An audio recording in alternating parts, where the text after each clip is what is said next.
Good morning, Mike Mills. Yeah. Good morning. Good morning. How you doing? We're going to sound way better today. So a little short story. Part of the learning curve of doing anything like this is you always do stuff right and you do stuff wrong. And the way you learn stuff is by doing it wrong. So last time we did this, which, you know what, last week, I actually liked it. I thought it was pretty good. It was actually a good one. Now, granted, that's coming from us. So, we're kind of a little biased, but the sound was freaking awful. Yes. Because I have this little thing called a Rodecaster here, which is basically like, it holds your mic, it holds your headphones. It's kind of like a mixing board, essentially, that you use to kind of do stuff like this. It makes the sound quality really good. But it only works if you have it turned on and working towards whatever thing you're doing here. So last week we had the audio correct because we can hear it through here, and I could hear you in my microphone, and you could hear me in your microphone or whatever. But our actual sound that was being broadcast was being picked up by my computer. Yes. Because it was using the microphone from the computer to pick us up. So we're sounding like we're in this hollow room, which we're in a room, but you sound like you're swimming in a cave or something like that, and you can barely hear what's going on. So the long and short of the lesson on that deal is just test all your equipment beforehand, double check everything all the time. It doesn't mean it's set up the way it was last time as it was this time, because and it changes. Technology's fidgety. So but I was Gary V. You know Gary V? Of course you do. Yeah. That's the content we're talking about today. Right. So I like watching his stuff, and one of the things that I've heard him say before is about, like, when you do the hierarchy of your audio, video, whatever, that audio is the most important, because the sound is what keeps people in a little longer, versus if your video feed goes a little sideways or it gets a little delayed, as long as it sounds good, then generally you're okay. And I've even heard where, like, Netflix, so if you're streaming Netflix and the video quality, like your broadband is slow or something like that, that the last thing it lets go is the audio. So like it'll run a crappy video, pixelated or whatever, but you can still hear it really good, because people hop off stuff more when there's bad audio than they do when there's bad video. So, or you have to have closed captions on there. Right. So, and we don't have that yet. So I bet there's a way to do it. I don't know, but I don't know if you can do it live though. Can you do it live? I don't think so. But fun fact on that. So if you guys are jumping on Facebook right now, there is a little subscribe button that all you have to do is hit the alarm. And so next time when Mike and I do this next week, you'll be notified. So make sure you do it on Mike's. It's always on Mike's, but he tags me on there, and so it's on mine too. Yeah. So stay up to date, because we have fun crap coming up. Yeah. Well, we talk about a lot of stuff, and sometimes it's relevant, and sometimes it's just us rambling. But hey, this is what we do, right?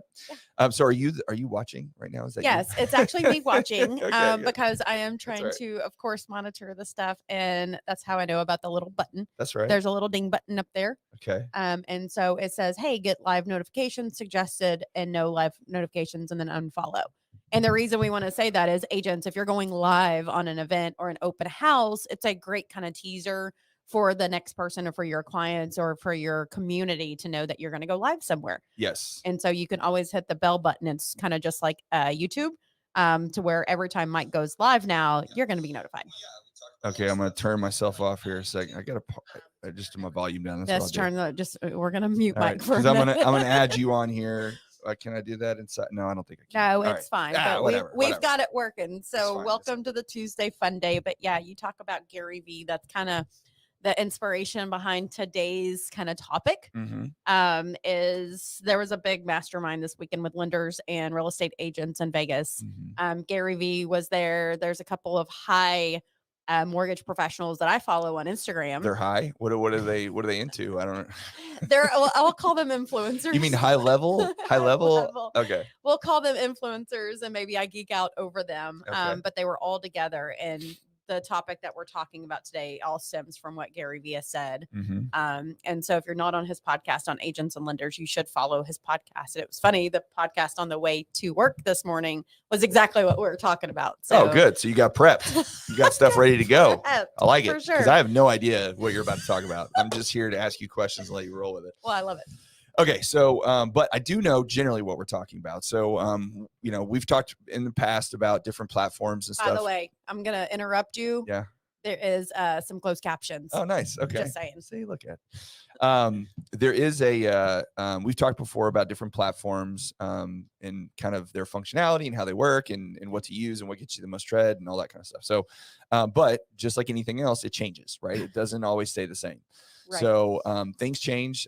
Different platforms require different things. Yep. They look for different, or they change their formats on how you can post and when you can post and the link that you can post and all that, and how and what goes to who, right? Yes. How stuff gets pushed out. Like, absolutely. For example, I learned from you that on Instagram, if you just post on your, what do you call it, your feed, I guess, just your regular feed, that all your friends will see it, yep. but nobody outside of your friend group basically sees it. That is correct. Right. But that's a picture, right? Like that's a straight photo, right? But if you post a reel, yep, then it goes to everybody, or not everybody, but it goes to people that aren't in your immediate correct. Sphere, right? What the algorithm thinks that they should push out, right? For the know, like, and trust factor, right? So that means, generally speaking, that these things change all the time, and there's not anything that's like you can't say today. It's not evergreen content. It's not evergreen content. Look at me using the terminology, meaning that what you talk about today doesn't necessarily apply to the future because it can always change. It's ever changing, right. For sure, especially social media. So there's three particular not platforms, but three particular methods. Yeah. Well, it's ways same to do it within the platform, yeah. Right? So like YouTube is a platform, but we're not going to talk about making YouTube videos necessarily. We're going to talk about making YouTube shorts, which is another way to post absolutely. On YouTube. Okay, so tell us what you learned and why you wanted to talk about these three things specifically. Yeah, for sure. So the big takeaway from all of my lender friends and agents that were at the mastermind is we have to start doubling down on our content, number mm-hmm. one. And we were kind of talking about this offline, is if we kind of dabble into it, we're not doing our community a service. Okay. We have to double down on our content. But the big change overnight. What do you, when you say double down? I play blackjack, so when I double down, I got more. You're going in. I got more chips on the table. You're going all in. So you're saying do more? Do more. Gotcha. When you think you're doing less, even Gary Vee said this weekend, you should have 14 pieces of content. Yeah. Now, hear me out. I was like, at first, I said, there ain't no way I'm doing 14 pieces. Yeah. But those are. Yeah, pictures, tweets. And all those are all content, right? It's stories. What are you doing? You're engaging in your stories. Yeah. That's 4 to 5 stories. And really, I've been teaching my agents 7 to 10 stories. So that's already 14 pieces of content. Right. And then you put it on Instagram, you put it on other platforms. But he is saying now is more than ever supply and demand. Mm-hmm. Our fun favorite words on the mortgage side, supply and demand. So many people are on Instagram right now. Mm-hmm. We need to shift our focus back to YouTube, right, to TikTok and Facebook Reels. Yeah, I heard him say something about Facebook the other day that he looks at he's what does he call himself? He's like a not a connoisseur, but like a marker of attention. Yes. Like he's a I can't think of a word, but he pays attention to attention. Absolutely. And so he's looking for value in attention. Yes. So if you're on Instagram, but everybody's on Instagram and you're getting, 1/100th of the attention. Absolutely. But like Facebook, for example, people have pulled away, or in the past had pulled away from Facebook. Yes. But if you go onto Facebook now, the attention you get is at a greater ratio than you would on Instagram, because less people are using it for that than the law of supply and demand. Right. It goes even to social media and supply and demand. There we go. Okay. We go. What is happening? We're still up. Okay. All working right, on my it. Screen's acting like so the supply and demand is we need to push our focus more on the education piece of TikTok. Right. Right. There are so many people, because it's been kind of an easy shop for Instagram to go post your reel, do this, but it's kind of like once you do it, everybody's doing it. Mm-hmm. So the law of supply and demand says nobody was doing YouTube Shorts. Right. No one was doing Facebook. Mm-hmm. So I've kind of been testing this. It's weird, for the last couple of weeks, I'm getting more love on Facebook Reels. Mm-hmm. Some of my videos have hit 10 and 12,000 on Facebook. On Instagram, they're hitting 200. Right. And so the love for me and the 3 focus points should now be your TikTok, YouTube, Shorts, and Facebook. Okay. Not to say you can't get off of Instagram. Right. But no, there's so many people on there. It's being inundated right now. I mean, just think about what you look on Instagram. Yeah. Like it's video after video after video. Right. Well, Masari, and when I'm going to say that wrong, even said this morning is he is feeling the change coming as well. Mm-hmm. The change of there's so many people on there. People are like, oh, I'm out. Like it's kind of overwhelming. Right. And that's where I felt. So I have actually taken a break from Instagram for a little bit. And focus more on YouTube Shorts. You're taking a break. Y'all are having trouble. You're having issues in your relationship. I'm on the Ross and Rachel break. Yes. But the one strategy we need to make sure we keep intact is to make sure our videos are uploaded on our phone. Right. And then from our phone, we take it to each platform. Yes. Not saying you can't repost it on Instagram. We were kind of talking about that. But it should be a non-negotiable for at least 30, 45 minutes a day to change your algorithms and how you do things. Of that one video now goes on YouTube Short. Mm-hmm. It goes on Facebook Reels. Mm-hmm. It goes on Instagram Reels. It goes on Twitter, and it goes on, TikTok. Yeah. So you're hitting every platform. And that's multiple content posts like Mr. Gary Vee was asking for. There's 14. I mean, right there, you got 5 and, less. It's not 14 on one platform. It's just 14 total. Correct. And it could be reused. It could be the same one, but posted 14 different places. And it's about how the consumer is seeing it, right? Mm-hmm. The consumer right now is really kind of fed up with Instagram. And so TikTok is and we've talked about that. TikTok is a under-leveraged social media account. Yeah, but it's not going to be that way for long, right? Exactly. And that is why. Because all the adults are taking over. Although, it's funny. I don't know what it's called, but the other day my daughter was, my wife was on her phone and she was like downloading some app or something. And I'm like, what are you doing? And she told me what it was. And I don't remember the name, but she was like, well, Katie Jane invited me to be on this, like her social on this app. And it was something that's different. It's just another social media thing. Absolutely. But the kids who were all on TikTok and were doing it, they moved. They're like, well, we're not going to, all the old people are here. We're not going to be here anymore. So we're going to go somewhere else. And right. That's what they're doing. And again, that particular one may not last. I don't know, but it's like the youth always migrate to something where once all the next one. once all the adults show up and like, I don't spend a ton of time on TikTok. I post stuff, but I don't spend a ton going through it. But I do, the times that I have recently, I feel like there's a lot more ads on there now. Like there's a lot more sponsored content and stuff. Walmart, Target, back to school. And I think that also pushes the younger folks out. So. Yep, for sure. And I just lost my train of thought. What I was going to say. That's what I do. I cut you off. I know, right? Change your train of it's thought. like Clubhouse, right? Yeah. So Clubhouse was kind of like here there. It was really kind of dynamic for a minute. And I don't know. I don't hear anybody even on Clubhouse anymore. No, because the format was all jacked up, because the whole thing about Clubhouse it'd be like if you and I were having a conversation right now on Clubhouse, which we could, then we could invite people to participate in the conversation. Right. Which sounds good until you get 25 people trying to talk on a thing. It just doesn't work. And so interrupting the teacher, right? Yeah. And so then it just turned into a couple people talking and other people listening, but that's what this is. I mean, you can do that in 100 different places. Right. You don't have to have an app to be able to pull that off. So the thought was they wanted more people involved in the conversation, but it just didn't necessarily pan out. Yep. And so on the 3 platforms we want to start focusing on, we really want to keep them under 30 seconds. Okay. But I talk a lot, Glenda. I'm going to keep it under 30 seconds. That's hard. I know, Mike. So we're going to cut that content up and put it into, again, micro and macro content. Got it. And so on all these platforms, yes, sometimes it's necessary to do a minute and a half, 3 minutes, but the normal mind from the consumer from the last 2.5 years from being virtual is now the consumer. You have 30 seconds to get that consumer of what they need or they're out. Right. And so it's weird. Even TikTok yesterday said it's 7 to 22 seconds.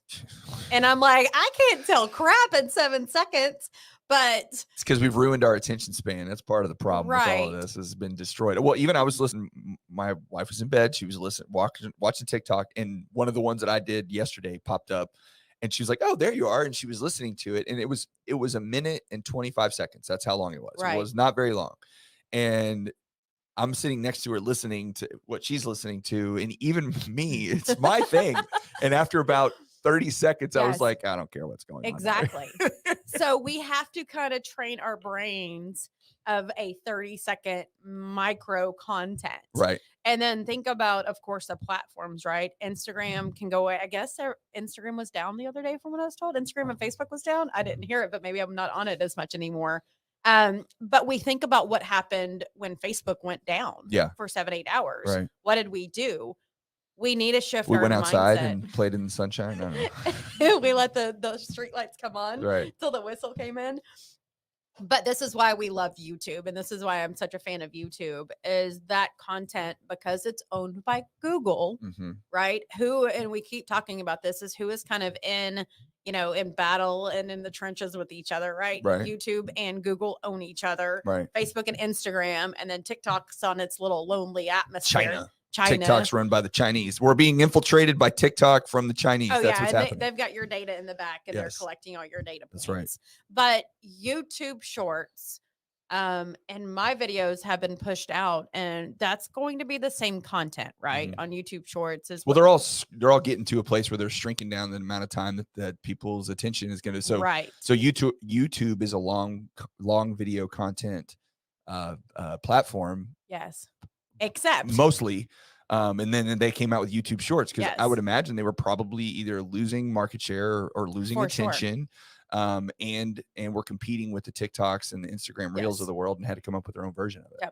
Right? And so what we need to do for our YouTube is we need to have long form and short form content. That should be your library of how you get the data out. Right. If you're in real estate, it should be why we're moving to the area, why we're not moving to the area, coffee shops, local taco joints, tequila bars, like whatever it may be. Right. That's what YouTube is built for, is the education of the consumer that wants to continue to come back. For mortgage lending, it's, the sexy mortgages we have to talk about, the non-sexy part of it, how to buy a house, how to not buy a house, how, what programs are out there.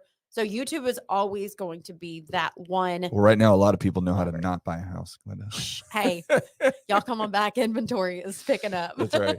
But on Instagram, think about, in Instagram and Facebook, right? Once you see it, the feed's gone. And most of the time, if you don't click on it, you're never going to see it again. Right. That's why YouTube is something that we'll go granular on of how to do it.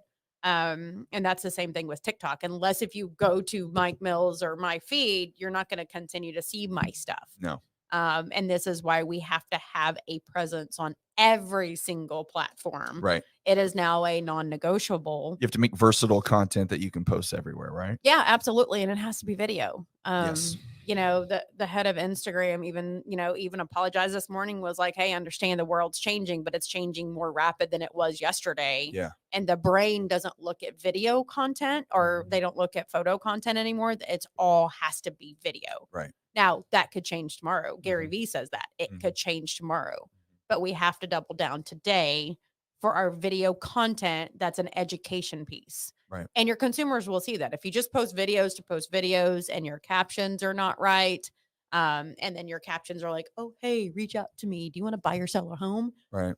That's not the raw emotion. But do you think that, like, if I'm posting something, like, let's say I do a 1-minute reel about interest rates, right? Now, rates are high, rates are low, whatever. But then I do a 30-second TikTok of like a voiceover line from a movie, that has the little thing at the top that says, is now a good time to buy? And it's got some clip from whatever random movie about not talking about buying a house, but just saying something, a phrase that applies to that. So it's kind of like, it's not dancing, but it's just like goofy content kind of a thing. Yeah. So I think you get more views on something like that. And right. And friends and family. But and does kids. it impact, like, do you get, other than somebody, oh, that's funny. But that's not going to trigger anybody to do anything, right? Or is it are you just gathering viewers? Is that what you're trying to do? Yeah. Well, the main thing on any social media is you want the consumer to come back to you. You want the consumer to follow you for the next piece of information. Right. And so you got to get them. You got to get them with something. You got to throw some chum in the water. One of my agents the other day, it's the bait, right? Like you have to bring them in for clients to continue to see you. Gotcha. And so when you're sending emails out and you're sending newsletters out and even welcome emails that we send out on every content, we now can attach a video to maybe an introduction, right? When we go through the milestone emails, we have videos that now go out. But at the bottom, it's also, hey, here's a resource link if you or friend or family member anybody that needs to buy a home. Right. Someone else is going to have that question. Well, why don't we get in front of that question? And this is why we kind of micro content it to the 30 seconds. Gotcha. Hey, looking to buy or sell a home, or if you're having issues with the credit challenge, here's this, but then go to YouTube for the long form content. We're always sending them somewhere else for a long form content series. So some of the short form stuff is really more geared towards pushing people to the long form stuff. So they'll go watch, and you gotta give them something that they can go check out. And, but do you do it? I mean, is it better, do you think, in your opinion, is it better to do like a tease where you're like, I was going to do one on, assumable mortgages, right? That's a big question. And by the way, we are going to get something out on assumable. I have 15 agents yesterday. Right. No, I've got people. So we're doing videos on it. So, you could say, I mean, there's a lot more to it than this, but assumable mortgage is something where you could say, you want to get a mortgage at 2.5%. Let me show you how. Yes. There's that, right? And then you push them to the whole video. Cause if you're trying to explain an assumable mortgage in 30 seconds, you can't. It ain't happening. So, especially all the ins and outs of it, because it does apply, but it doesn't always apply. And no, there's no rates at 2.5%, y'all. It's not today's rates. No. It's well, that's what an assumable mortgage is. But it's like, for example, right? Stay tuned on more with an assumable mortgage is, well, they could, yeah. You can, you could get a 2.625 rate from somebody, but number one is you have to buy, it has to be FHA or VA. There's Correct. not very many conventional. I don't think any. There's no conventional that you can do because of the due on sale clause. So you don't have a conventional loan you can assume. So you have to assume an FHA loan. And then you have to find a VA or an FHA. Right. Yep. So then you have to find somebody who has a FHA loan, which, if we get to a point where listings become more and more abundant, then that might be something that somebody puts in their listing. Absolutely. And I've seen MLS it lately. Listing would say, hey, this is an FHA loan. It's an assumable mortgage. But if you're the buyer, and let's say that person bought that house 3 years ago, they're selling it to you for $330. They paid $250, right? Their current loan is $220, and you want to buy it for $330, but their loan's only for $220. Right. So what does that mean? That means you got to come up with $110,000 to make up the difference, or no, 90,000 or whatever. Right. You got to come up with the difference between the 220 and the 310, or the 330 and 110 in cash to make up that difference. Yeah, you get a low rate, but you're having to come out of pocket 110 grand. And oh, by the way, because it's an FHA loan, you have your mortgage insurance. You have mortgage insurance. So only assumable, let's go ahead and mark it. The only assumable loan that's even worth crap is VA. VA. Yeah. That's the only one. And I think that's agents don't know about it. Right. And I think that's why there's so many questions. But you know what the hang up on that is? Yeah. Is that if I'm the veteran and I have that loan, yes, then I want to go buy another house. Yes. Well, that loan is eating up a portion of my entitlement. Absolutely. So now if I've got, and it's not, by the way, the way entitlement works, which this, is if I buy the house for $300,000, even though I only owe $100,000 on the mortgage, 300 is still eating up on my entitlement. It's not 100. It doesn't shrink with the loan. It's whatever you bought the house for, the original loan size. Yeah. So if I want to use a VA loan, then, or I want to assume a VA loan, then that person that I'm assuming from, if they had 300,000, and let's say that their total allowance is 650 or whatever the conforming limit is, well, they can, now that 300 grand's eaten up, and so that if they wanted to buy a $500,000 house or whatever, they can't. Right. So and then they're gonna have to have a down payment. Right. They're gonna have to come up with some money to do it. Right. So there's ins and outs of it that aren't, it sounds great. Hey, you just don't take the interest rate over. Right. You can assume someone's mortgage and you can get a 2.625 rate. Would you want to do that? Well, hell yeah, I want to do that. Right. And they're like, well, you got to come up with 120 grand. You're going to pay mortgage insurance, and the seller's probably not going to let you have their VA deal because they need their entitlement to buy another house. Absolutely. So you might as well just buy the house from them. Yeah. Can you do it? Yes. Will you? And is it very practical? Probably not. Right. In most cases. So we scrolled into assumable loans. We'll get that in the video.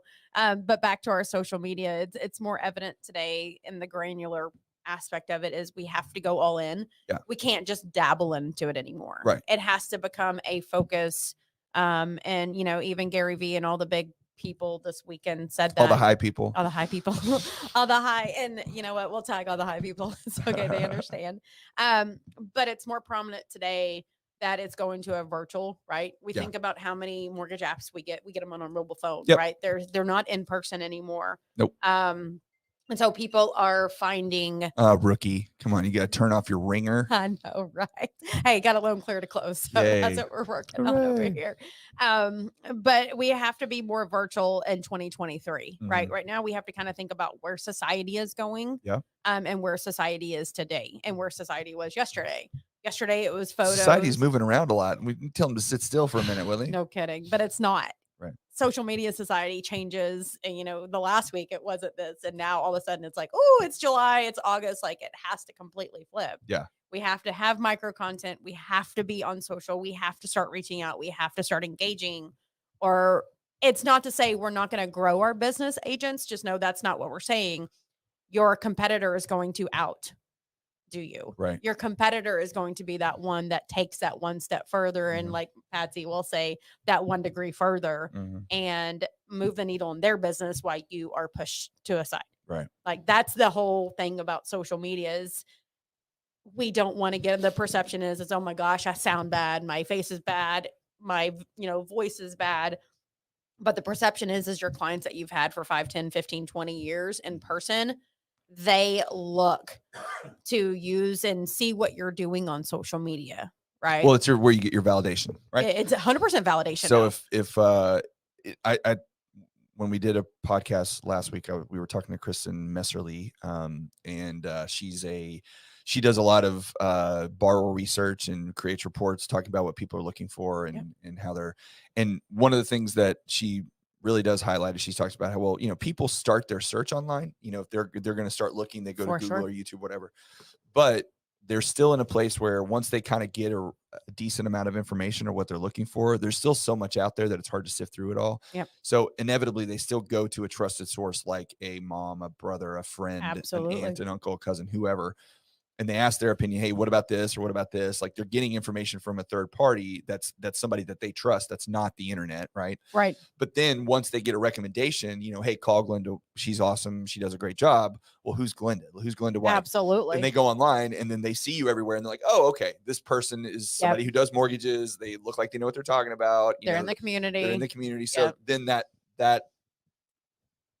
social media platform becomes validation for what you already do. Absolutely. I was talking to an agent the other day and, everybody does their own thing. So there's no hate on this. Like you do you, but she was basically saying like, I don't do social media. I don't like it. I don't want to be a part of it. I don't think it's worth what it is. And she's like, and I don't get any leads off of it. And I said, okay, well, I first off, do what works for you. You do you, boo. Right. Yeah. Don't just know that you do you. Yeah. Do what works for you. But my thing to her was just like, look, if you think that you're going to post a video on social media about, open house tour or what to look for in a listing or whatever, and you think you're going to have 25 people call you that are strangers that you've never met to call you to list or buy a house with you, that's an unrealistic expectation. Absolutely. I mean, unless you're posting 25 videos a day and you're on every single platform and you've got thousands of subscribers and everything, then maybe. Look, come on, what are we doing here? but if you're just going off crazy today. But if you're just posting stuff and you're doing it or in the beginning or you're starting off and you're putting it out there, then you're not going to get strangers picking up the phone to call you. It's going to be the people that you already know, that you're already friends with, that already trust you to some form or fashion, or somebody who was recommended or that recommended you, right? Yeah, absolutely. From someone else. But that's the target you're going after, because you want to make sure that if you're an agent and someone wants to buy or sell their house, they think of you first. Absolutely. Because you're their friend. And the way you do that is by getting in front of them on a regular basis. For sure. But if you think you're picking up 25 new leads in a month off of social media that are going to buy and sell their house with you, that's unrealistic expectation. Yeah. Right? And there's also to a point right now, and Gary, if you are not following him, he's very frank about it. And he's upfront. And he likes to use the F-bomb a lot, which I'm a big fan of. Hold back. Yeah. No, if we could F-bomb and get away with it, like, sorry, Kate, we would. We get away with it. Just not yet. One day. One day we will in lending. But it's very, and he was plain as day about it. Stop posting closing pictures. Right. Stop posting, do you want to buy or sell a home? Yeah. No one gives a crap about it. Sure. What they care about is the education piece behind it. Now, take those closings and put those in your stories. Sure. And then add them to your highlights. So consumers, right? Because social media is your new validation, like your Google reviews. Right. This is where this is a first time ever. This is where we put our highlights. Getting fired up. And someone put it really well the other day, is your social media hierarchy platform, that's your new website.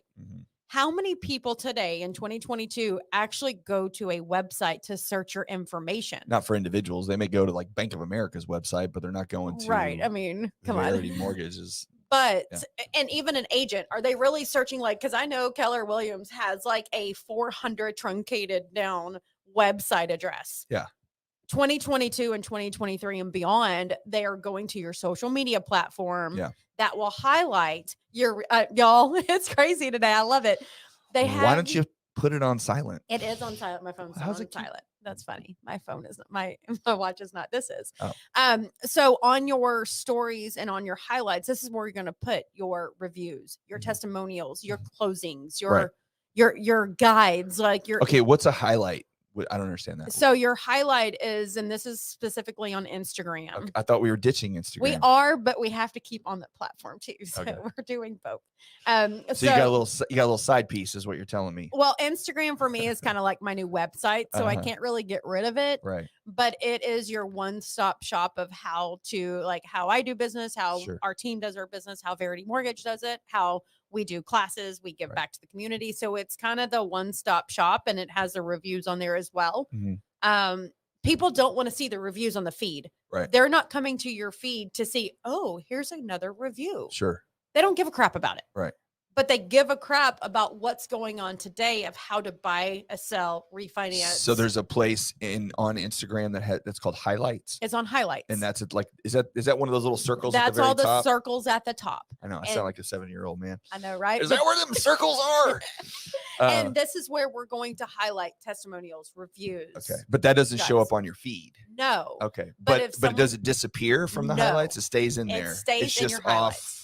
It's in its own little world. Yes. And so what's cool about that is when you post a story, you'll turn around and put that on your highlight, and boom, that's your new 2022 website. Do you have to, so I post a story, do I have to tell it to go to highlights? Yes. Okay. So it doesn't do it on its own.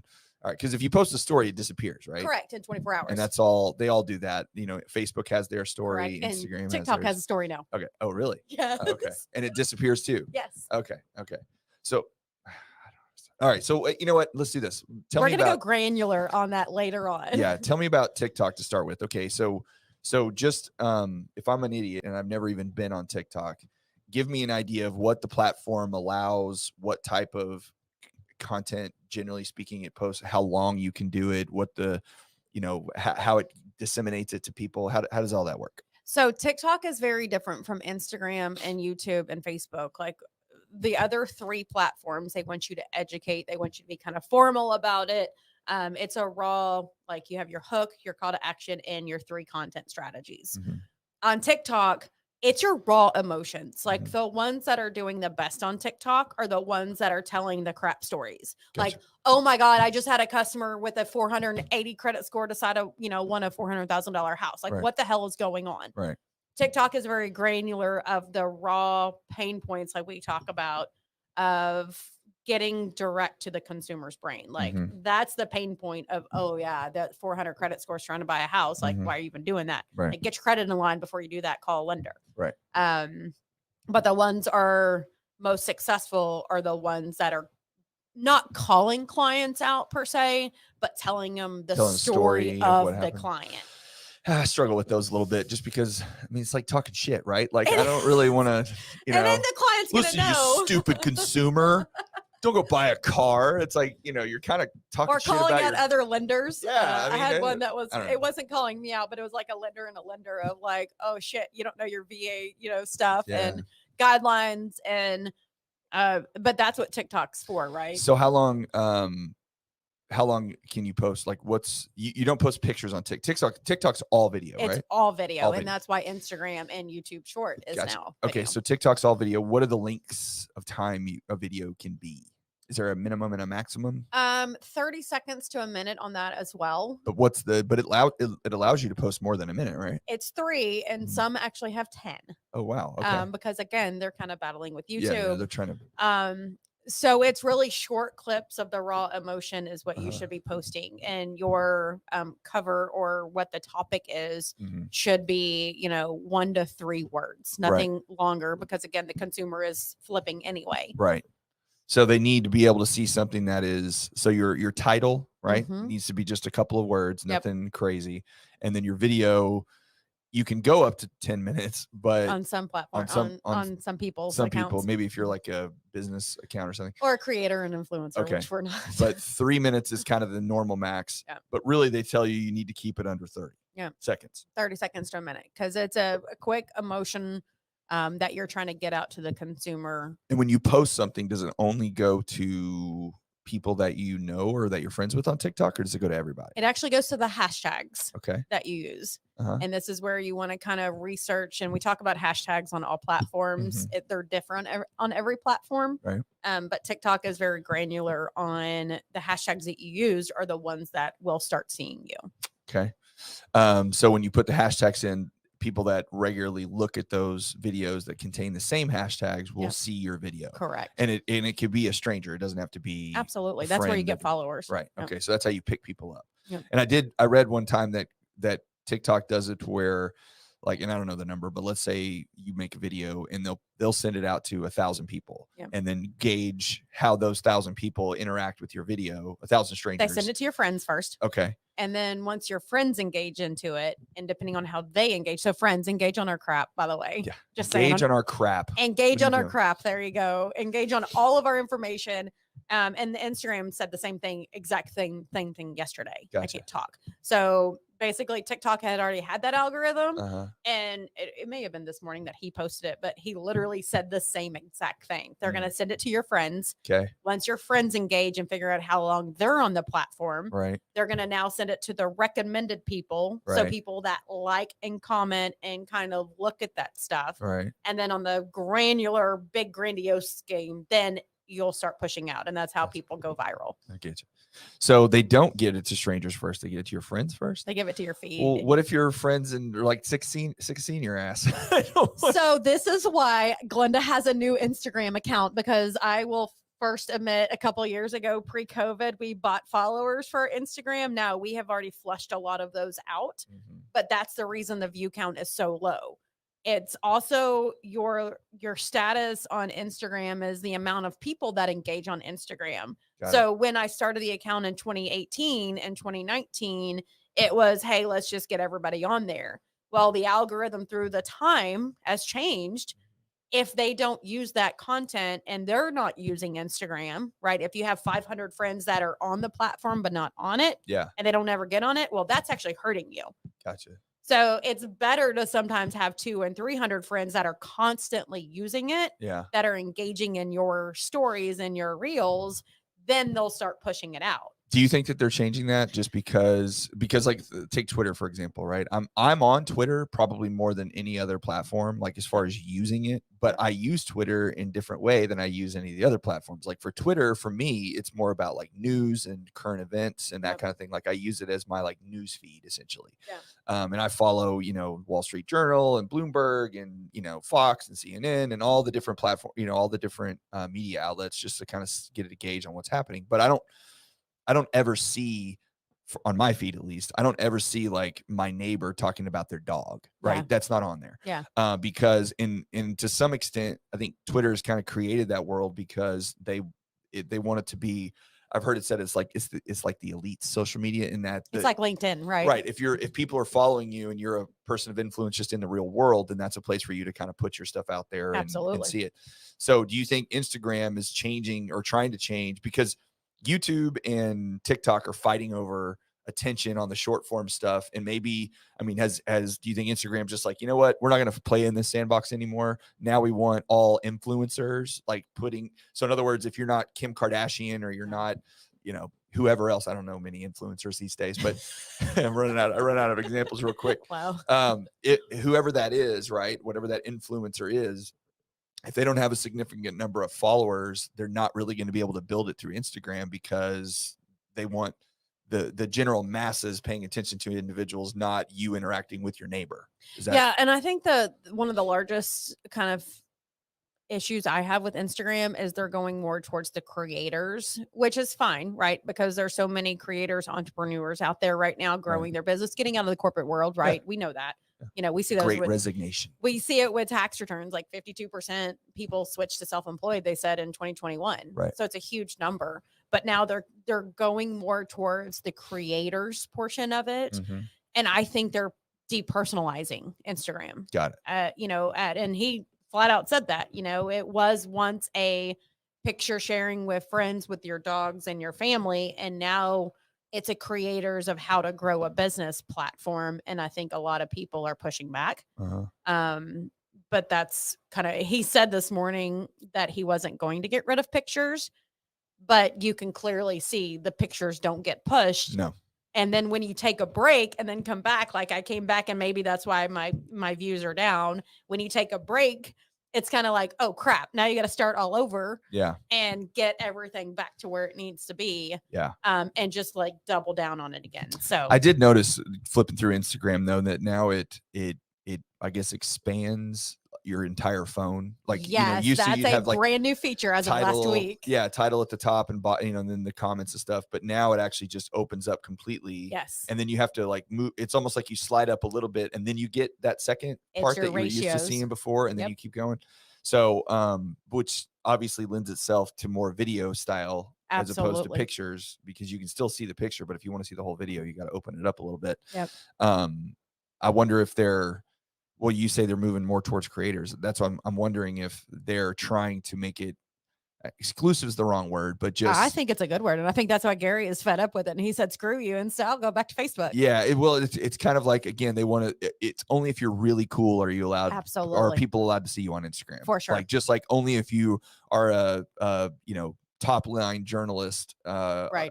For whatever Wall Street Journal, is anybody going to see you on Twitter? Right. Because outside of that, nobody's going to see or pay attention to you. And that goes back to supply and demand. Right. The masses and how many people are on Instagram right now and what they're utilizing it for, and the overuse, I think, is what's actually going on. So tell me about YouTube Shorts. So this is a relatively new thing that they're doing. What obviously we talked about why to some extent, because they're trying to compete with everybody. So what's the what are the details on YouTube Shorts? Like, how long can they be? Where do they pop up? Do they disappear? Do they show up on your page? Like, how's that all that work? So great question on that. I do the same video. So regardless if it's 30 seconds or a minute, you can't go more than a minute on YouTube Shorts, or then it kicks over to a short form video, but it's not in your short category. Okay. So you're saying, so you couldn't post it to Shorts and then it would, like if it was 3 minutes, let's say. You could not. It would be an actual video at that point. Gotcha. All right. And so YouTube Shorts, I like the YouTube. And here's why, again, I kind of love YouTube right now, is because we can do a quick video that we take from Instagram or TikTok, put it on a short,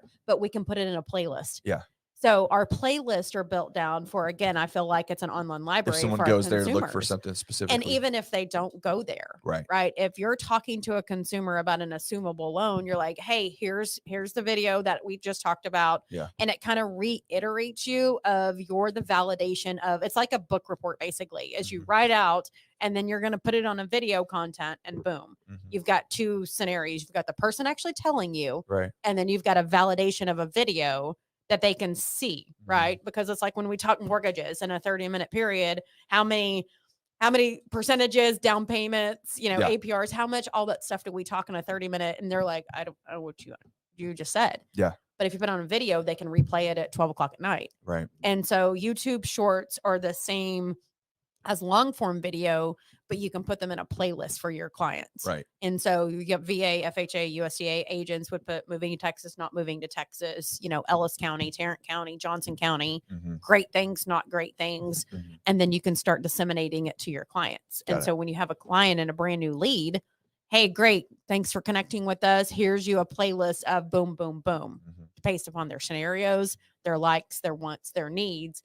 And now you became the expert in all things real estate, mortgages, lending. So with shorts specifically though, so you can do them up to a minute is the max. I noticed because I'm doing this now, I've been I record a video. Yep. Some usually less than 2 minutes, maybe a minute and a half. Because the longest one you can do on any of the platforms for the reel type or whatever you want to call it, I think is a minute and a half, like 90 seconds. 90 seconds. So I usually try to keep it under 90 seconds. And then when I want to post it to Facebook Reels or I want to post it to YouTube Shorts, I got to trim that all the way back down to a minute. Yep. To get it to be able to post because you can't do it any different. So when you're doing that and you're posting to YouTube Shorts, does that minute worth of content, does that stay in your shorts? Does it get kicked out to people that follow? Like, are hashtags useful in that? Yep. Like hashtags are huge. Like, how do people find it? Yeah, hashtags are huge in YouTube. So it's just like Google because they own each other. We have to think about what people are searching on Google is how we're going to title YouTube and how we're going to find our hashtags. Okay. Right. And so when you Google moving to Mansfield, Texas, then if you use the correct hashtags, you will come up in that feed. Got it. And that's why it's so visible. And it goes to the masses as well. If they're following those hashtags or they have sounds as well. So you've got your audio. Yeah, I noticed everybody's adding sound. Like you can add music to anything now, which it just makes everything seem like TikTok. It is. And that's kind of where it's going. And that's why Gary Vee said you have to get on the other platforms because it's so inundated on Instagram on what TikTok did. Yeah. Facebook and YouTube are so underutilized now. That doesn't mean everybody. Well, no, y'all go do it and then call us. I don't think there's enough people watching that we're going to have to worry about everybody moving to YouTube Shorts. Yeah, but YouTube Shorts, Facebook Reels, and TikTok are the 3 platforms that are a non-negotiable and just double down on engagement and content. And Facebook Reels is, I think, carrying the same type of algorithm that the other ones are in that it kicks it out to the masses, not just your friend group and people that see, right? Yeah. So Gary Vee, fun fact on this, Gary Vee will actually tell you to convert your business page into a fan page because once it's converted to a fan page, you can run ads just like Instagram and the algorithm is just like Instagram. Really? I just found that out. Okay. So fun fact. So y'all know what I'm doing the next hour. I'm about to change my business. Converting everything over. Compliance, Lori, I'm going to call you. Right. So you convert it to a fan page instead of a business page, and you just have more options open to you on what you can do. And then it becomes basically your new Instagram. So you're officially declaring yourself to be like an influencer, essentially. You're a fan. That's what Gary Vee says. As opposed to I'm a business. Correct. No, I'm not a business. I'm a content creator. This is me. Correct. So here's my content page. Right. So now I can do whatever I want to do versus I'm a business and now I'm trying to advertise to you. Like, well, we don't want that. Well, and think about what the original Facebook was built for, 2009. Yeah. Not to buy or sell. Right. The original Facebook was a personalized one-on-one. Oh, yeah. For that. Well, the original Facebook was judging your classmates on whether or not they were hot or not. It's at least according to the Social Network movie. That's true. But Facebook today, and I think that's why so many people are still on Facebook. It's kind of like an underlying of, I'll have it, but I don't use it. Right. Because it is still that personal touch. I don't know. You know what? This is just my anecdotal experience.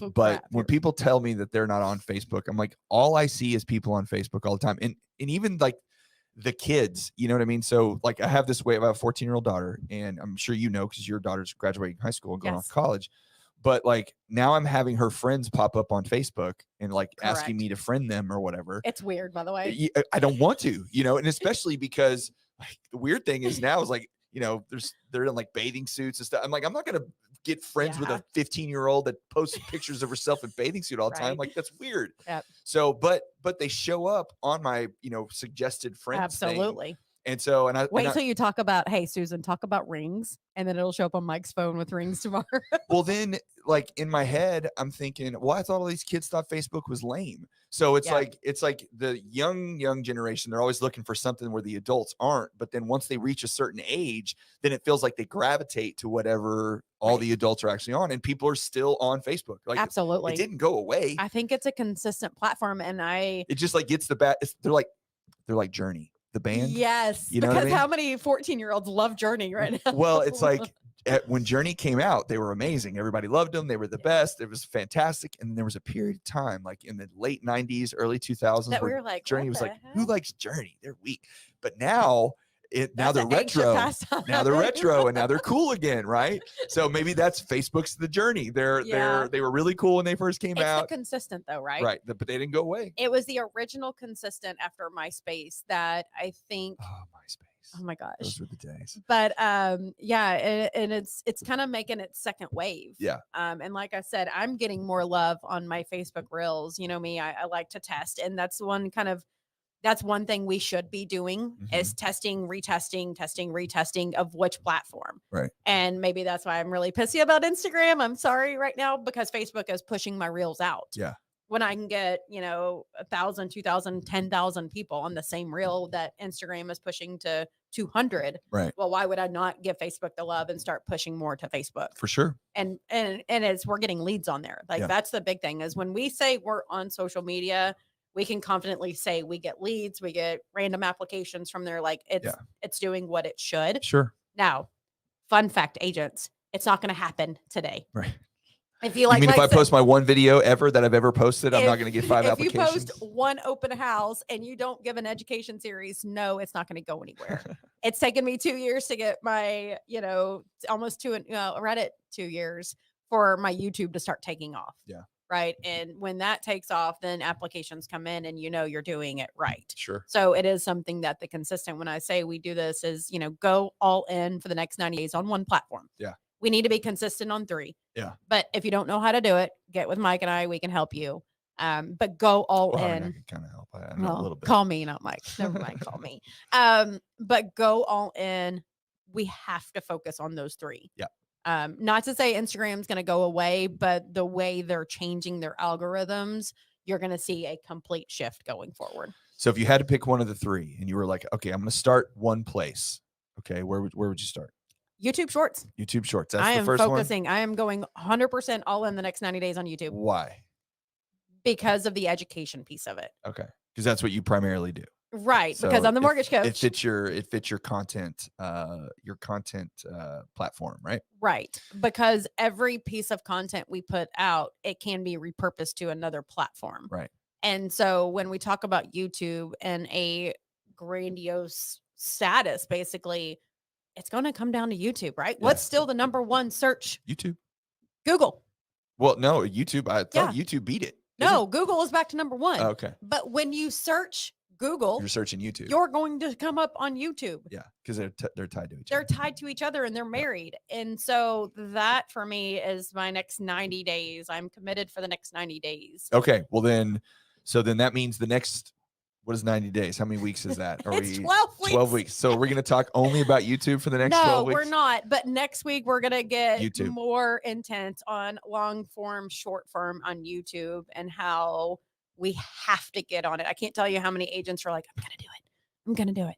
Just rip the damn Band-Aid off and do it. They're like me. They're like, what? Tomorrow. I'm going to do it tomorrow. Yeah. I'm gonna start There's no tomorrow. It's today. So y'all come into the office. As you can see, we have a great podcast area and we will help you get on YouTube. Yes. All right. So next week, we're going to do YouTube specifically. We're going to go into that probably for a couple weeks because I have a lot of questions about YouTube and I want you to teach me, Yoda of YouTube, Glenda. So I want to find out a little bit more about how to post, learn about tiles and hashtags and titles and how all that stuff affects your interaction. I actually, I did a video recently that I posted on there and I did my own like little tile and just kind of did it the way that, they say have emotions and put a couple little something. It was like the best one I did. Absolutely. And they're free on Canva. So yeah, I did it on Canva. Yep. And it had the most views I've had of any video I put on there. And not a lot. I think it was like 1,000 or a couple hundred or whatever. But that's where it is. But that's compared to like the 5 I got on the other ones. Absolutely. It was way better. It is all about.